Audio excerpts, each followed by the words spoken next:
Okay, let's talk about separable phrasal verbs. In our last video, we talked about what a phrasal verb is and some rules about how to identify and use them. So if you need to check that video out, I will put a link in the description below. But let's get into talking about separable phrasal verbs. Let's start, as usual, by looking at some examples.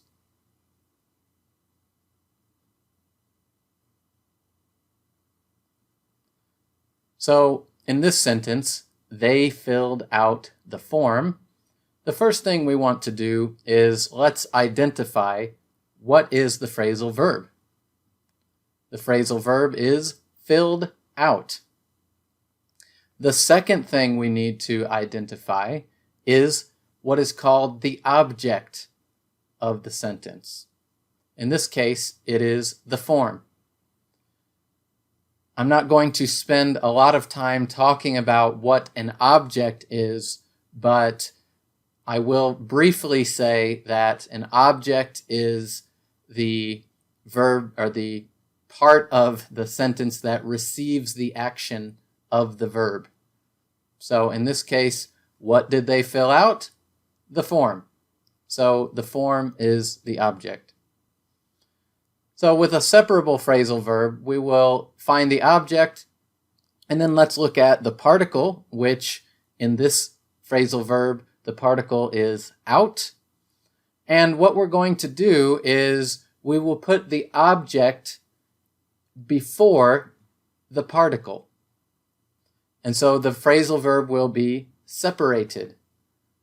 So in this sentence, we can say, they filled the form out. And now the phrasal verb is separated, but this is no problem. This is a good sentence. Let's look at another example. Please turn off the TV. What is the phrasal verb in this sentence? Turn off. What is the object? The TV. So again, we can put the object before the particle. In this sentence, it's off. So, please turn the TV off. The phrasal verb is separated. Let's look at a different example. In this sentence, pick up all of your toys. The phrasal verb is pick up. And the object in this sentence is all of your toys. So the object can be many words. It can be an entire phrase, maybe.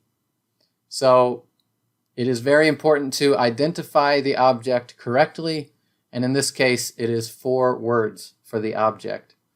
But we're going to do the same thing. We will put the object before the particle of the phrasal verb.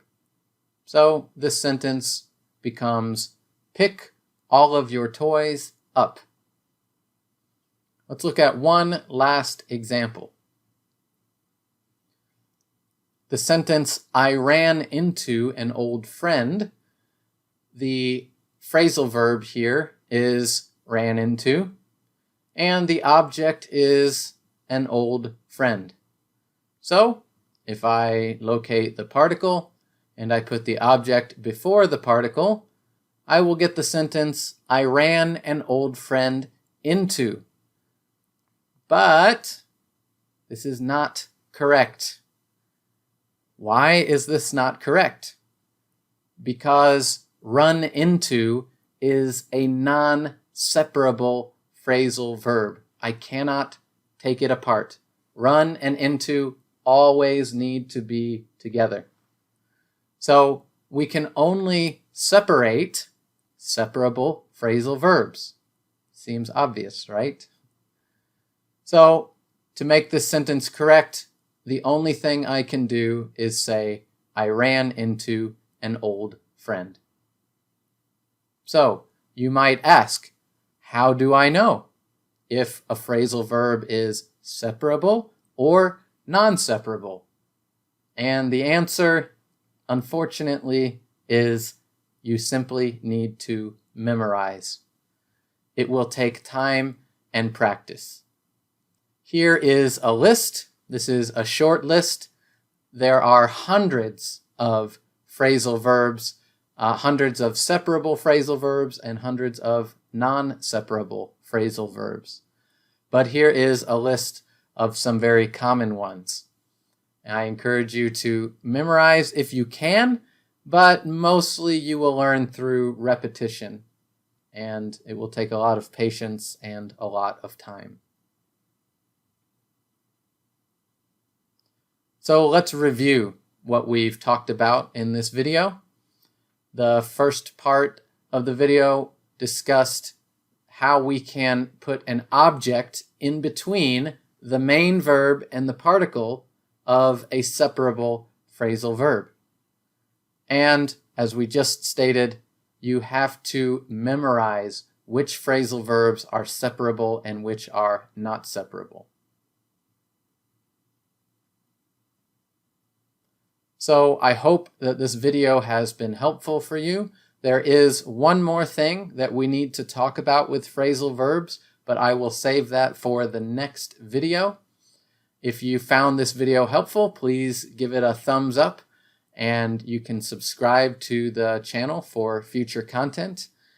You can go to my website, listenlearnspeak.net, and you can find out more information there, and you can look at the podcast where you will have listening exercises with a transcript. So thanks for watching, and I look forward to seeing you in the next video.